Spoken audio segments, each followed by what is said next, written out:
me how stupid you sound as a parent. I mean, you as a parent, imagine this. You're sending your child to university wanting the best for them as Muslims, right? And then you send them into a super hypersexualized charged environment where the youth are at their peak in terms of testosterone and estrogen production. That means they are at their sexual peak. As to whether or not they practice that, it's a different question.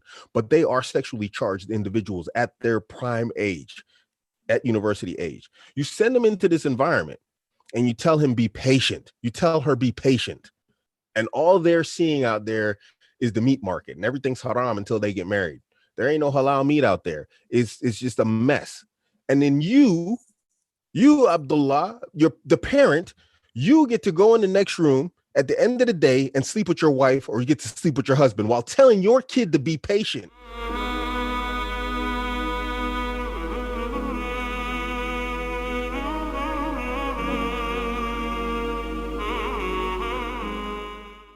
Salafi is a methodology of Islam. It's a methodology of Islam where the Salaf were the companions of the Prophet Muhammad, peace be upon him. And so when the Prophet Muhammad, peace be upon him, he says, the people who are upon guidance are those who follow me and my Salaf, the rightly guided Khulafa, who are the Salaf. And so we say we are Salafi, we follow them. We follow the Prophet Muhammad according to the understanding of the Salaf, because it was the Salaf who gave us and translated and transmitted to us the religion as we know it. So we say we're Salafi because we follow that. It's an orthodox form of Islam, that follows. I just explained it basically. I'm just repeating myself 10 times. Yeah. So when I say I'm Salafi Muslim, a lot of people, and there's a lot of anger and hatred against Salafi Muslims because they're quite orthodox, and everything is Qala Allah, Qala Rasul, the saying of Allah and the saying of his messenger. And this is why a lot of people hate me also, because they come at me with stuff that I say and I do, but at no point am I saying or doing anything that I can't back with a saying of Allah or his messenger. I might be eccentric at it, I admit it. I'll be very controversial and I'll say things to trigger people. But at the end of the day, if someone comes at me, on a private chat or publicly, I can whack them over the head with the Quran and the Sunnah. I used to be an imam. Don't mess with me. I really know my stuff more than people think. They think I'm just like some regular old ghetto dude or something. And I was an imam for years. I got a lot of study under my belt. I lived in Mecca and Medina. I studied with the ulama. I sat with them, not in a big way, but I sat in the darus and the circles with some of them, and I got my lessons. So, don't play with me. Alhamdulillah, barakallah feek. Dude, that's why I was going to ask you, man.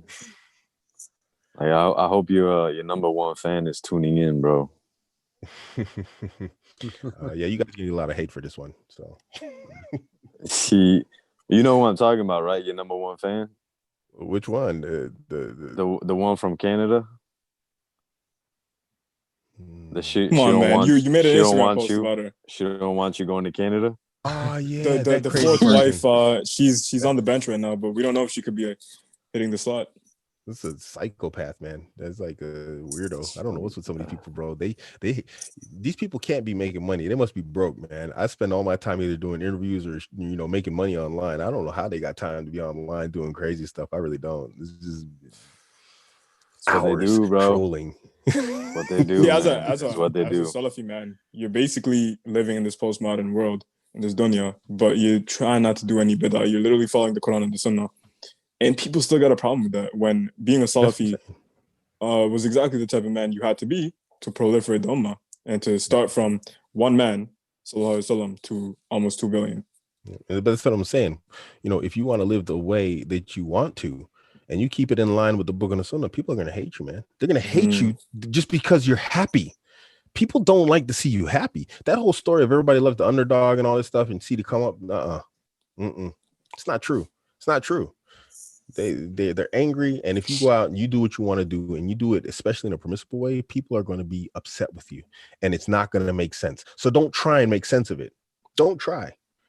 Stick to the book, stick to the Sunnah, do what's right, by you and yours, well, first and foremost by Allah, by Allah, under the command of the messenger, and khalas, man. Don't worry about nothing else. And that's going to be tough for young guys because, your social circle is out there. All you got is your family and your social circle outside, out in school or whatever else.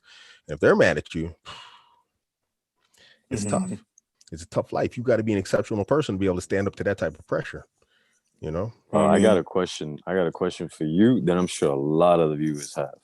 All right. Mm-hmm. So, what advice would you give to young men out there who are not 100% established? All right. Let's say let's say they got a little something. They're working on it, or they're in school or something like that. And bro, they obviously want a wife. They obviously want to start a family, or they obviously want to do something else, if you know what I mean. But it's like, how would they go about doing that? Should they even go about getting into a marriage, having a nikah with a woman at that point in time, or should they actually wait it out and kind of go in a little bit more in terms of financial means, in terms of their success, to where they are just a little bit more grounded before getting a woman and being able to support her? And Craig, before you take the floor, like, I had a question too. I was gonna wait for you to answer, but I had the exact same question. I was just gonna say, you talk about value a lot, and although it's subjective, to you as a man, what are the 5 most things that men should do for value? And it kind of, leans into his question. And then maybe you could talk about women too, if you have any advice for them. Okay. Oh, that was a lot. Start with the one that I said, bro. Yeah. Okay. Younger guys, man. I'm of the opinion that if you come from a Muslim family, if you're a revert, then it's going to be a little bit tough. But if you come from a traditionally Muslim family, I call it, culturally Islamic family, where, generations upon generations, Pakistan, India, Saudi Arabia, wherever, where the people were, born and raised Muslim as far as they can remember, then you should involve your parents to the best of your ability. And they're going to resist you, obviously. It's obvious if you're in university or if you're in school or something, it's going to be very difficult to get married. It is a woman's right that you care for her financially. So, if you get married, you should be capable of doing that. But at the same time, if you're in university, because the standards have changed somehow, to where a guy's supposed to have all this goofy stuff, in order to get married, that there's going to be a sister out there that's going to be in a similar position who wants to get married. And so I think it's incumbent upon the youth today to speak to their parents. And it's very important for parents to understand the position that they're putting their children in, that they should aid and assist them in getting married to the best of their ability. If your son or daughter is staying in your house, help them get married and let them stay in your house as a married couple. I mean, is it uncomfortable? Probably. But is it better than your child going out there committing zina and fornicating? Absolutely. And don't tell your kids, oh, wait, get a job, finish university. If you're a parent, I'm just going to be honest. I want to slap every parent I hear say that. I really just want to, I just want to go up and punch them in the nose so you bleed so I can just stand over you and just make sure you hear every word coming out of my mouth. Just make you a helpless victim so you can listen and understand how I'm getting angry. So you have to forgive me. How stupid you sound as a parent. I mean, you as a parent, imagine this. You're sending your child to university, wanting the best for them as Muslims, right? And then you send them into a super hypersexualized, charged environment where the youth are at their peak in terms of testosterone and estrogen production. That means they are at their sexual peak. As to whether or not they practice that, it's a different question. But they are sexually charged individuals at their prime age, at university age. You send them into this environment and you tell him, be patient. You tell her, be patient. And all they're seeing out there is the meat market, and everything's haram until they get married. There ain't no halal meat out there. It's just a mess.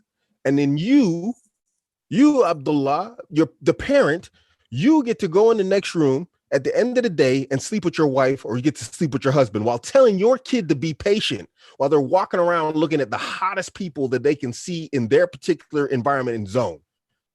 Imagine that. So you as the father, you tell your son, be patient, son. And then you go to work as the father. You see attractive women, and then you come home and you get to release your tension that you've built up over the day with your wife.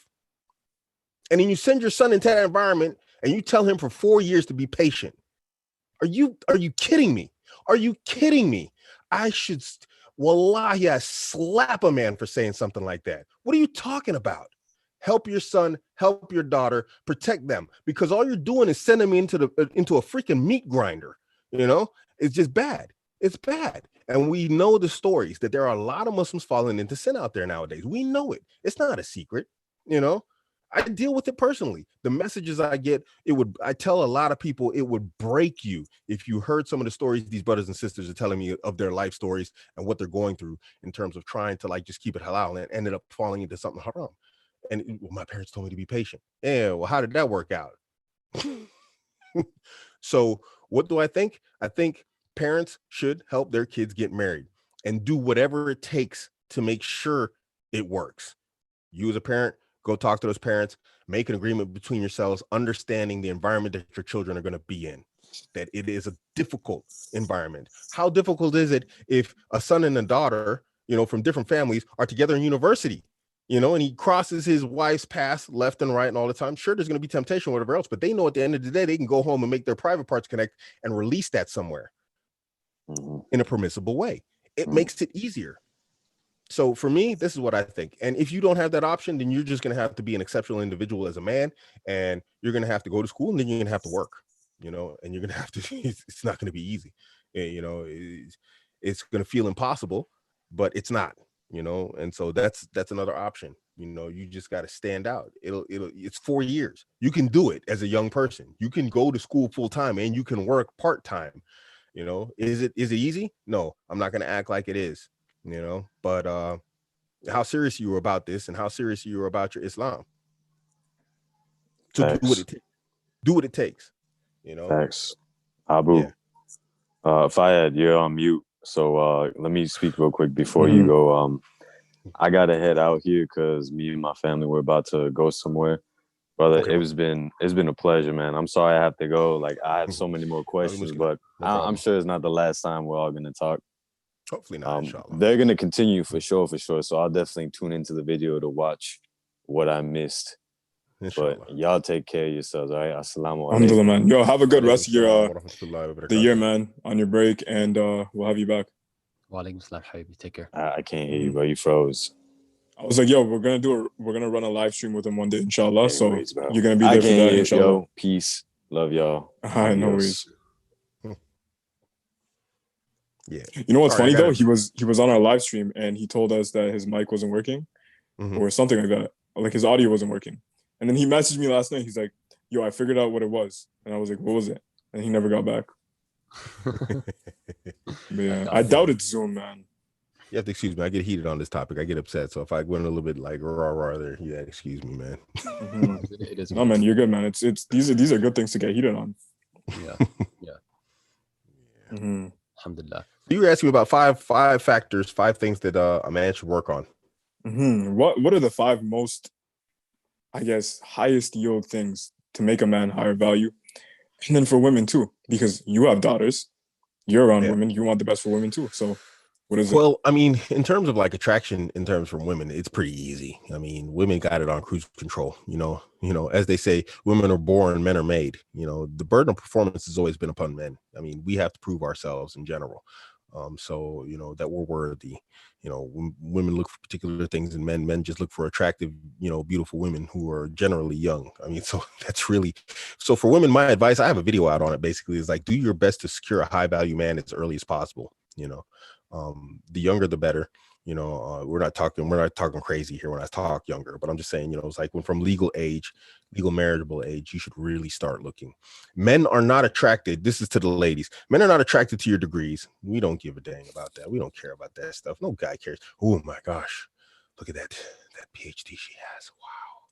I just really want to have kids with her. Nobody, Right. Guys aren't out there doing that. We're not interested in that, if anything, it's like, oh, she got a PhD, man, she's going to want me to do dishes and take out the trash, 50-50. Dudes are more like that, like, ugh, it's more like the opposite. The concept that, the higher educated you are, it's the more problematic you are. So it's like nobody, of course, we're not saying, don't learn to read and write, because people like on the internet like to go into extremes. AbuAmerican said women should be barefoot, not educated, not reading. No, that's not what I'm saying. What I'm saying is like, it just doesn't help your case with high value men, having, an education. Yeah, and women are going to argue with me on this. They'll be like, no, that's not true. But let me tell you something. It's 100% true. Whether you want to accept it or not is a different thing. High value men are not interested, in women with high degree levels and all that type of stuff. They're just generally not. interested in it. Yes, there are men who are, but they're not. So for a woman, you've got it on easy mode. The younger you are, the more attractive you are. There are women who get older and are more attractive, but in general, those women were super attractive when they were young. So secure yourself a high value man, who's going to care for you, take care, love you and everything. And, not just, jump your bones and then divorce you. Find that guy, and marry him. For guys, you got to become that high value guy, that women want and they throw themselves at, and for you, that means, competence in all things. We starting with Islam, competence in what you do, what you know, what you speak about, what you work, your work, all this stuff. Competent leads to you being what? Confident, because when you're competent, in life in general, you become confident, you become comfortable, and it's natural. And this is like, this is the difference between make it and fake it and actually being real. You want to be an actually naturally confident guy. And that only comes from competence, and competence comes from experience. You want to be all of these things, experience. You want to be fit, and you want to have a good social sense. You want to have social acumen. And this includes your fashion sense. Maybe you could make even fashion a separate category, but we'll just call social acumen also having a decent sense of fashion. And this doesn't mean you got to go out and wear Louis Vuitton and all that stuff. If you wear your thobe and whatever else, know what color thobe works for you. What if you're going to wear the gutra? Know what if you're going to wear a turban or a gutra, what looks good on you. Just know that you look good, because when you look good, you feel good, and when you feel good, you naturally are more comfortable as a person, and you're more, again, competent, not competent, but confident. That's just attractive to women in general. So, have those things on lock, just your fitness, your experience, competent, confidence, social acumen, and you get your money right, obviously. And Iman. Yeah. Good stuff, man. Those solid. The attraction markers for women are different than men, and women have higher levels of attraction markers than men. They look for a lot of things in men, and men look for very few things in women. And I mentioned this in my vetting guide. It's not a sales pitch, but I'm just saying, women, they start off from a position of disqualifying men. They disqualify men because women have a natural sense of non-scarcity when it comes to men. She understands that if she disqualifies you and walks away, there's going to be 10 guys there waiting to, take your place tomorrow. So they start from a position of disqualification. Oh, look at the way he dresses. Ugh.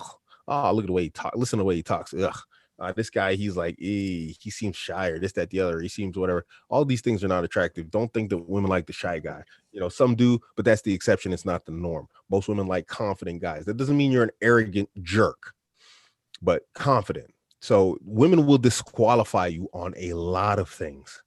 Men, on the opposite flip side, they look for qualifiers, and men are always trying to qualify women. Hey, I met this girl and she's amazing, this, that, the other, and blah, blah, blah. You've heard this before, right?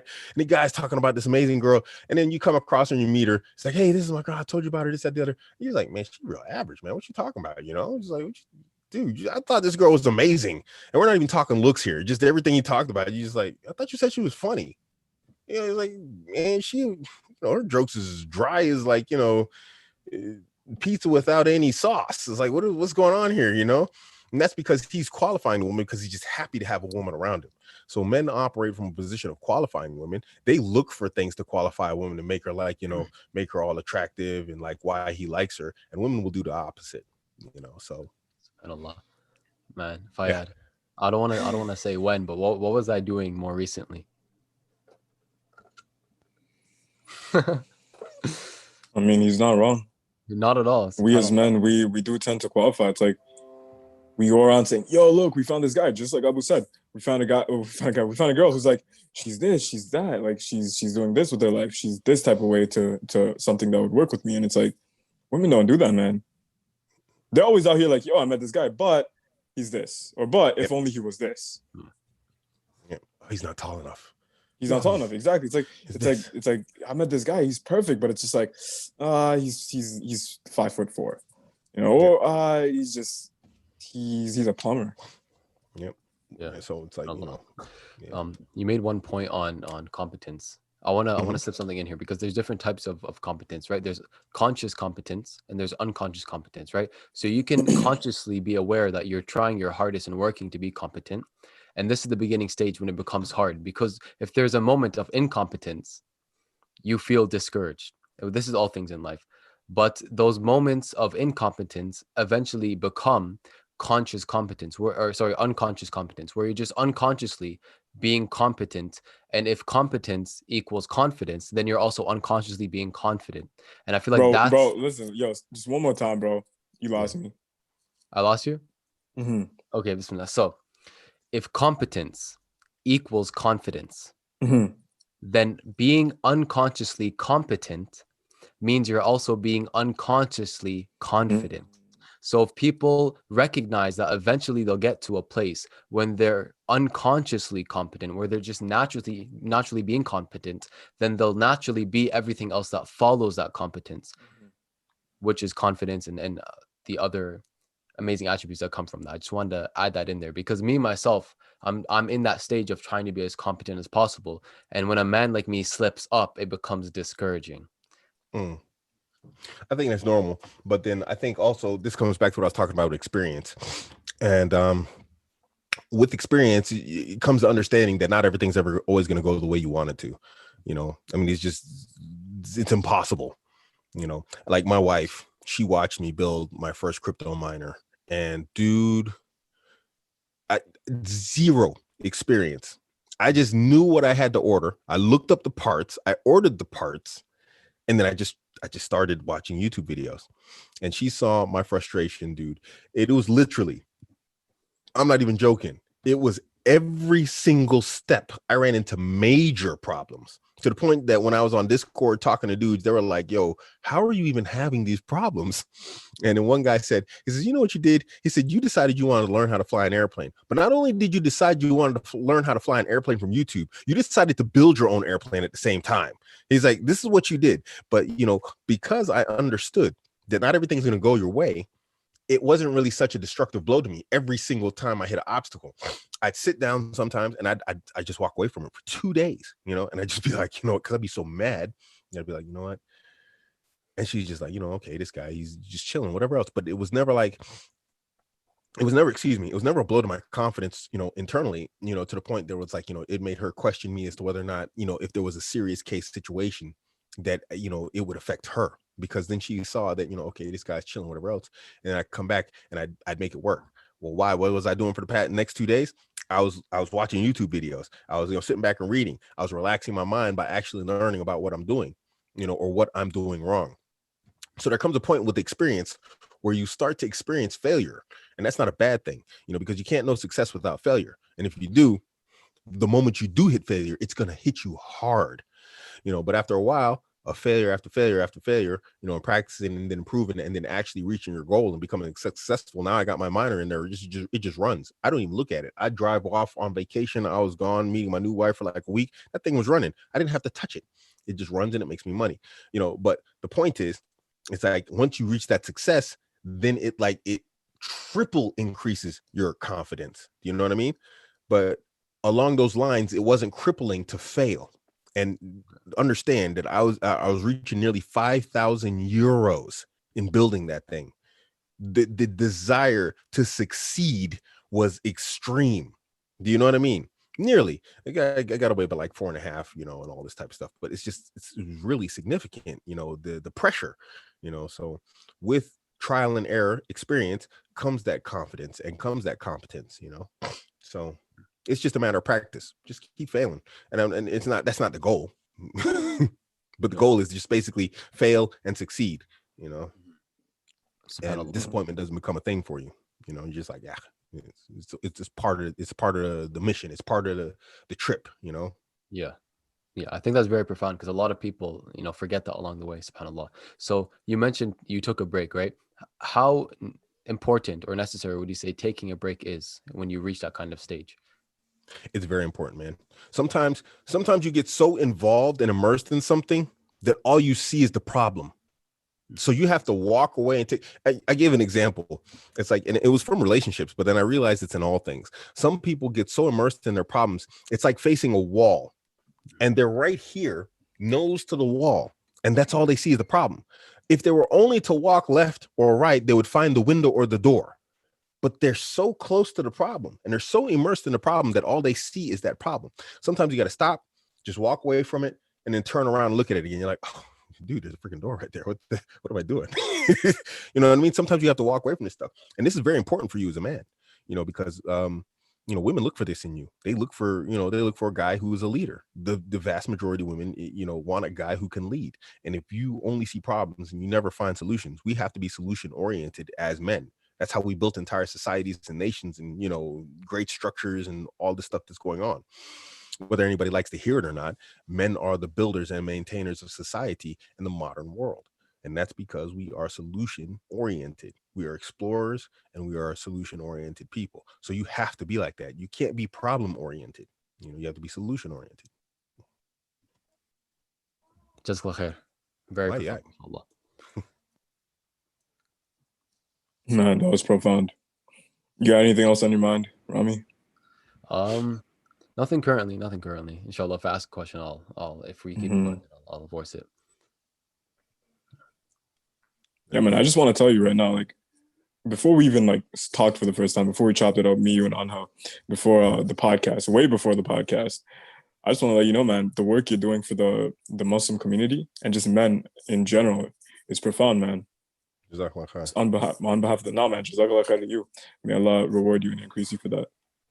I mean, I face a lot of opposition for some reason. I don't know why. It's always been my intention to help guys get married and stay married. I don't ever want anybody to go through anything I went through. People get on me about it. I've been married a lot of times, more times than I ever thought that I would be. I never once did I think to myself, I'm going to be married and divorced so many times, and so I don't want anybody to go through that because I haven't married a woman.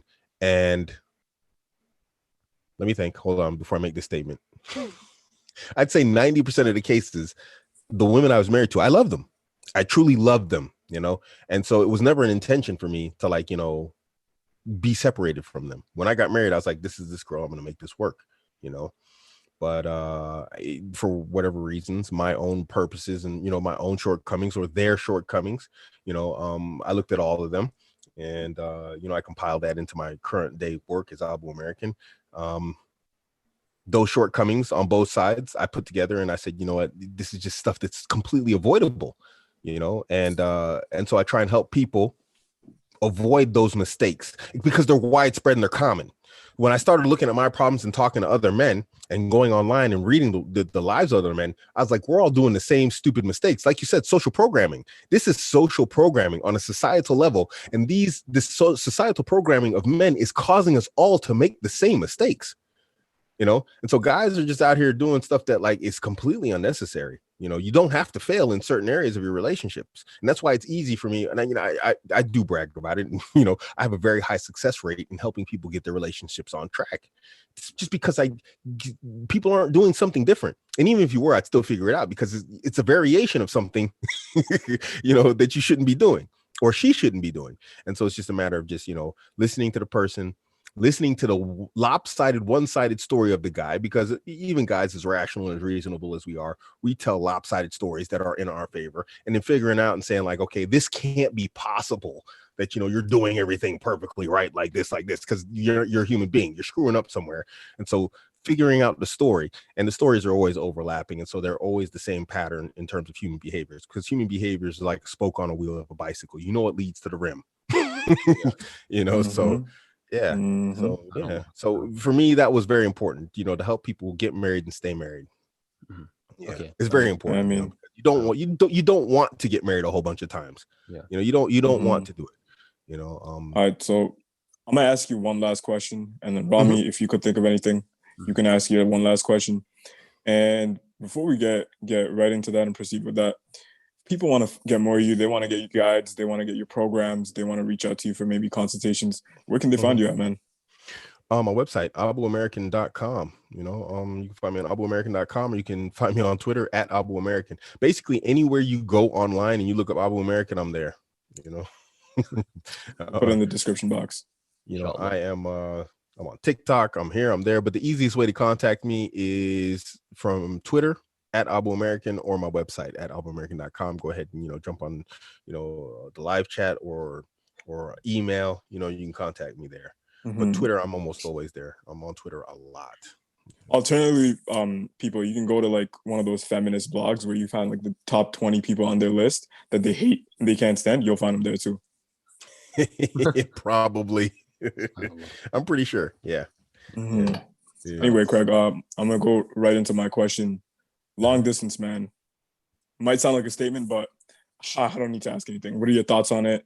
Do you believe in it? As a Muslim man, where do you draw the line between long distance and no long distance? What do you do if you find someone that they meet your criteria, but it's like, what am I gonna do? They're like in the middle of nowhere. They're far from me. Yeah. Should I proceed? Should I not? Do I talk to them online? Or if you're currently in a relationship and for some reason it has to go long distance, what are your thoughts on anything like that? Try not to go long distance. It can work, but it's difficult. It's very difficult. I'd say don't do it. You know, in my humble opinion, I'm currently, my third wife is long distance. I haven't seen her in a year. I physically have not seen her in a year. It's very difficult for her. It's very difficult for me. It hasn't reduced the affection or anything, but you know, it's far from ideal. You know, I have no intention of divorcing her or anything because of it. You know, but it's just it does complicate the relationship. You know, it's not easy. Don't do it because you're putting yourself in a hardship. You're putting her in hardship, and it puts a lot of strain on everybody because everybody has desires, emotional, physical. You know, company and companionship. These are things you can't provide at a distance. You know, you can chat and all that stuff, have fun, laugh online, but at the end of the day, we're human beings, we're social beings, and that social aspect is also physical. You know, so, and I mean, this goes for anything. This includes brotherhood. I mean, we're talking specifically marriage, but we can bring this in also. I mean, if you want to really get along with a guy, be close to that guy, train with him, fight with them. And when I say fight, you know, go out boxing, wrestling, whatever else, you'll find out how close you become because we are those social beings. So how much more important is it, you know, for your family in terms of your wives, you know, or your wife? Just, I wouldn't advise it. Can it work? Yes, it can, but it takes copious amounts of money, copious amounts of free time to travel, you know, and go see them, that money to spend traveling and going to see them, you know, and it's just. Then you got the time differences, which we're not even going to touch upon sometimes. If you ever get you know, it would be amazing if you can chop it up with Gabriel Al-Romani, brother yours. If any of you don't know, he's profound, and we can get him on the chat too or on a live. And I think he made a video about it one day that I was watching, and he said that all those fathers that are they start a family here and then they go back to like Saudi or they go back to work and they just completely neglect them and they don't realize what they're doing. But it's crazy, man. Yeah, it's difficult, man. I wouldn't advise it. I wouldn't advise it. Is it permissible? Can you do it? Absolutely. Is it advisable from my position and standpoint? No. Yeah, I wouldn't advise anybody to do it. All right. That's really, I can't say much more than that, really. Yeah. Okay. Well, yeah. I agree 100%. May Allah bless you. May Allah reunite the two of you, inshallah, ASAP. I mean, ya Rab. I mean, working on it, man. It's you know, we're working on it. Alhamdulillah, inshallah. And it doesn't help. I mean, who could have predicted, to top it off, global pandemics and all this stuff? There's so many like unpredictable factors also, you know. I mean, look at this. We're in the middle of a global pandemic where people can't you know, people can't travel, this, that, the other, you know, without crazy vaccines and all this stuff, or, you know, it's just bad, man. You know, there's that unpredictable factor also, you know what I mean? Yeah, that's true. Yeah, that's true with all things in life, unfortunately, but you know, alhamdulillah. Recently, Faiyads showed me a video with Elliot Hulse's father, and he basically said, just do nothing in situations where you can't control it. Do nothing because there's nothing to do, and you know, worrying about it isn't really going to help. So just work on yourself and work on what you can work on, and the rest will kind of fall into place. And it's amazing because you find this in Islamic traditions as well, right? The Prophet ﷺ, he advised a man, tie your camel and trust in Allah, right? Do what you can and trust in Allah. The reason you have to trust in Allah is because, one, without Allah, nothing happens. And two, Allah is the only one who controls everything. And as humans, being dependent, being weak in certain areas, we can't control everything, obviously. So alhamdulillah. So firstly, I want to say to everybody who's watching, you know, there are a lot of gems, alhamdulillah, in this at very specific moments when Abu was speaking. May Allah bless you. Things like where to start, where to begin, things to work on, and all of that starts internally. Even Allah says in the Quran, I will not change the position of a person or people until they change within themselves. So if you want things outside, externally, to become better, you must internally become better as well. So go back and watch, you know, very specific points, like the 5 things he said, you know, are important to work on, and internally becoming competent, so on and so forth. It starts with you. Now, moving into that, it seems to be the case that all divorces, the beginning of a divorce is just choosing the wrong person. So how would you go? Sorry, go on. No, please continue the question. Okay. So basically, it seems to be that all divorces are, bad marriages, bad choices at the beginning. So how would a person, an individual, or I guess most of our audience is men, how would a man go about finding a woman? I know you have a vetting guide on it. Do you want to quickly plug that in and talk about it? Yeah. Like all about just screening in general, red flags, anything you want to add in. Ooh, man. I wrote a whole guide about that. That's a tough one. There's a lot of red flags. Let me start off like this. I generally say it's always your fault as a man. Remember what I was saying about the burden of performance. The burden of performance is yours as a man. So first off, make sure that in a marriage, you're not the person that needs vetting. Do you know what I mean? Make sure you're not like the piece of trash person. Work on yourself. Nobody expects you to be perfect. You're not going to be perfect. You're a human. We're not perfect. But at the same time, make sure you're not like, you're not a hot mess. Make sure you're not a messy person.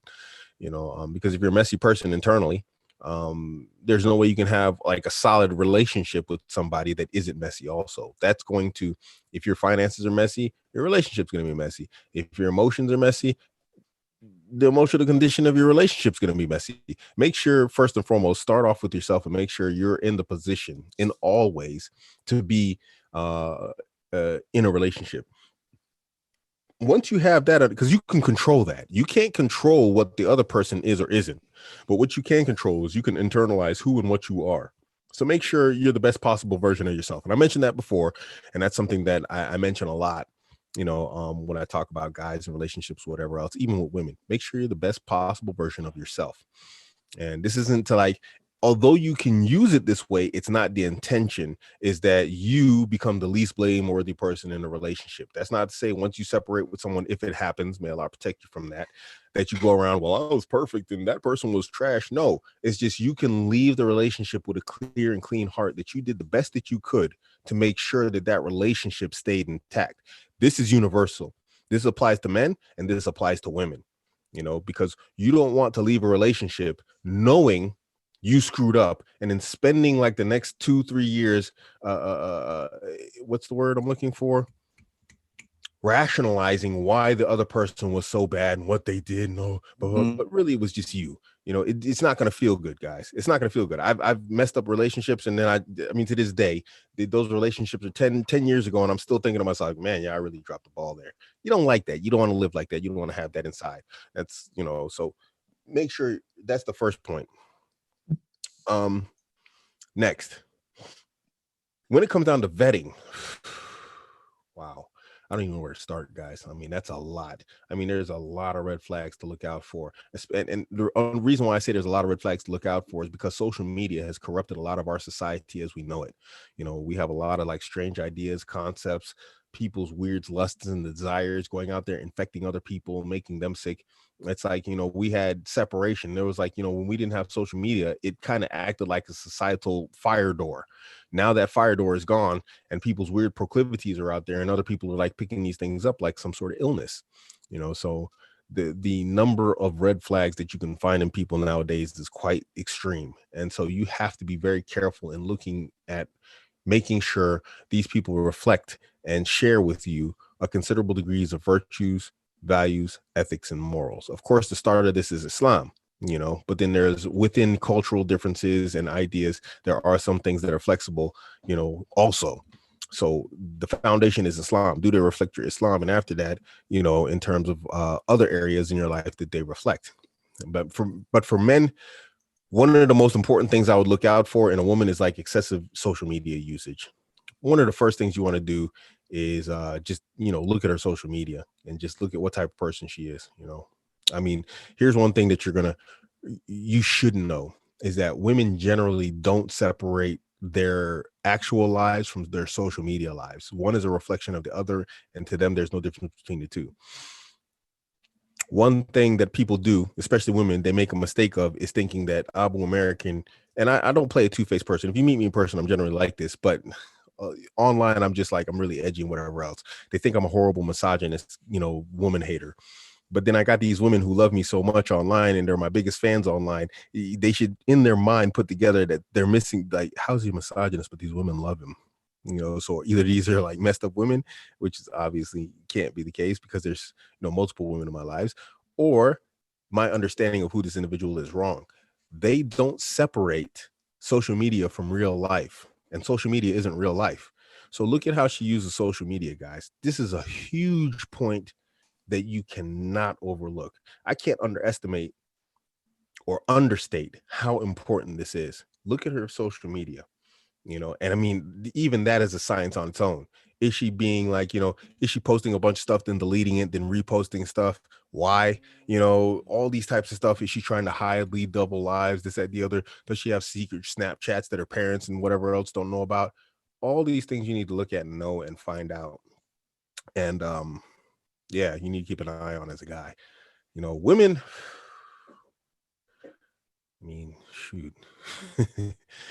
I've spent so much time looking at women, that I don't really know how to tell a woman what to look out for a guy, in a guy, because my entire thing has been like, guys, be the best version of yourself that you can be. So for me, it's like I'm out here telling guys to be the best that they can. So I'm not really sure what to tell women to look for because, if a guy's a mess in general, I just, you're just like, there's something wrong with that guy. And I just sort of back away from him. You know what I mean? So if you're starting to spot like red flags in that way too, do the same thing. But I can't put my finger on it because I don't coach women. So I haven't really looking at guys like that. If a guy's not being his best self, I just tell him, hey, look, man, you're screwing up here and you need to take action. So I would say, like, no, you know what? Actually, I do have an answer. Sorry. Turn to the men folk of your family. You got to trust them.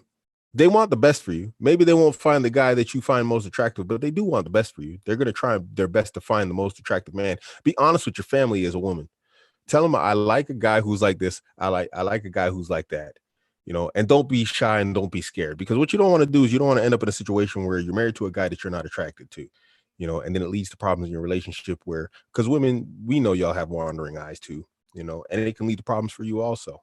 We understand that you're not creatures that are without desires. And any guys watching this, don't believe that. Stop doing this whole, making the apotheosis of women.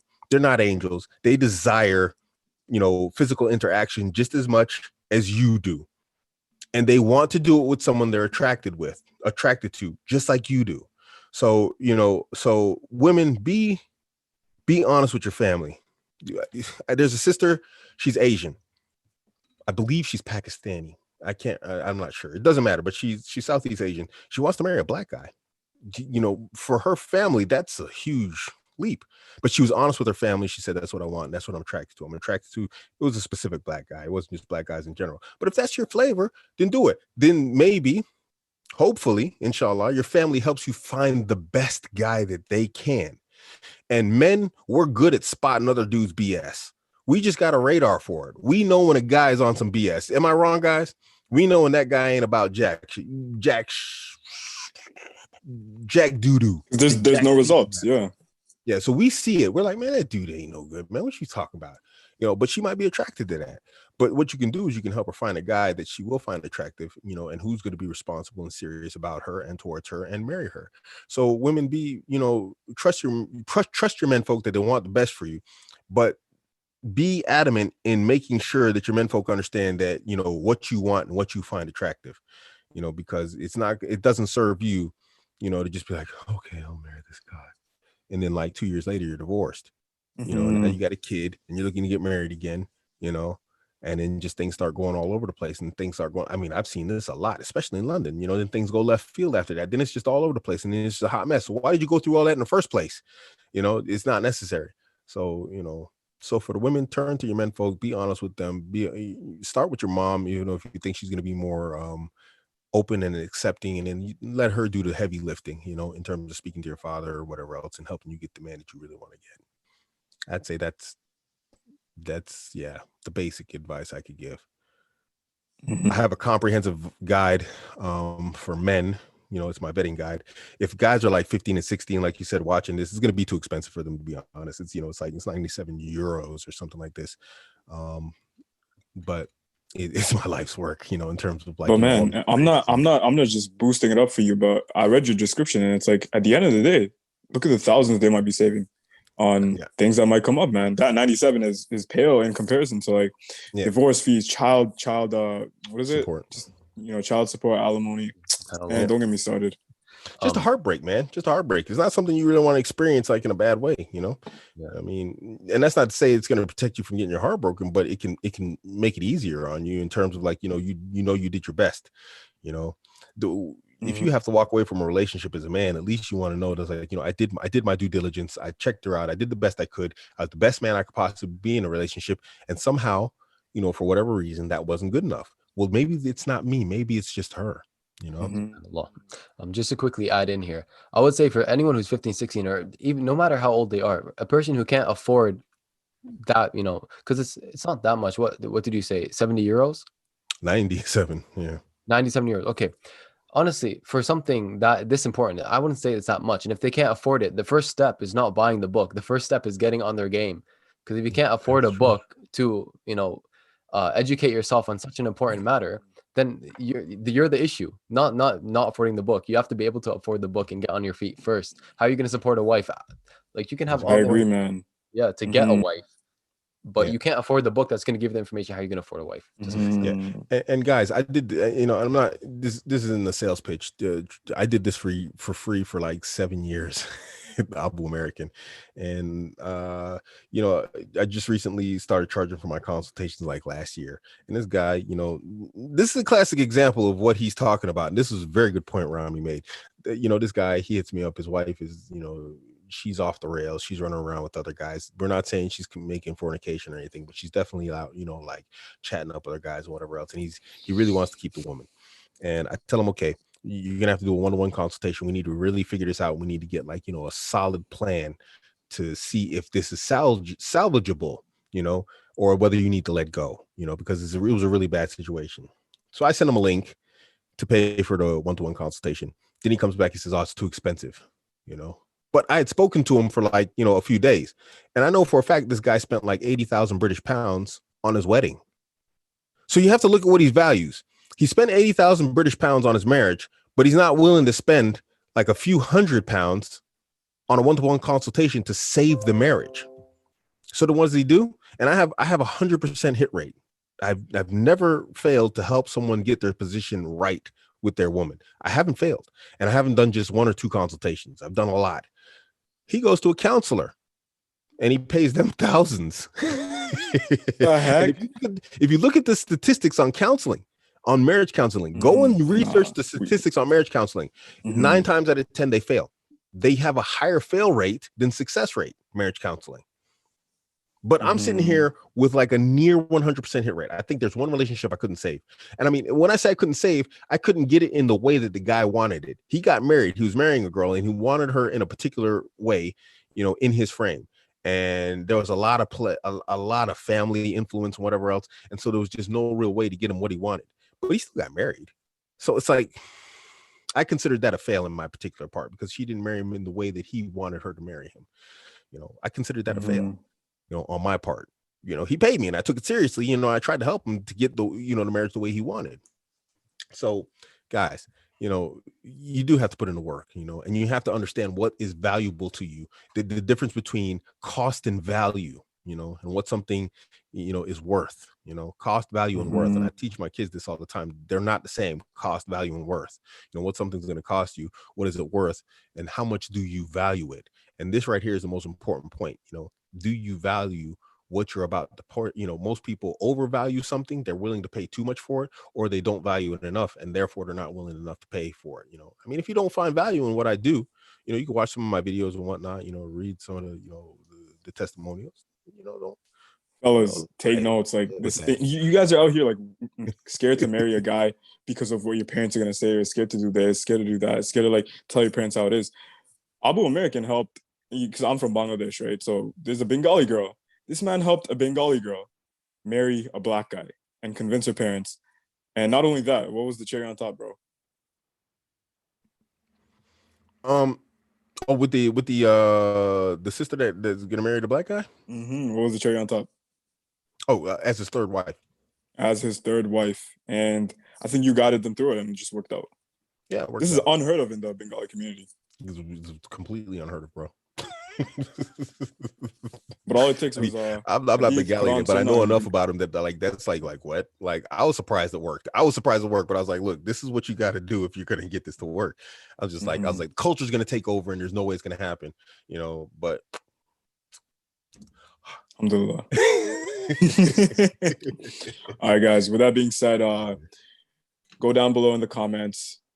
If you liked it, let us know how you think. So when Abu looks at it, he definitely knows to get his mind right and get back on this for part 2. And inshallah, we're going to do live sometime in the near future. Rami, why don't you close it off for us today? Inshallah. اللهم آتنا في الدنيا حسنة وفي الآخرة حسنة وقنا عذاب النار. السلام عليكم ورحمة الله وبركاته. AbuAmerican Craig, it's been a pleasure having you. Until next time. Yeah, it's the same. Pleasure being here.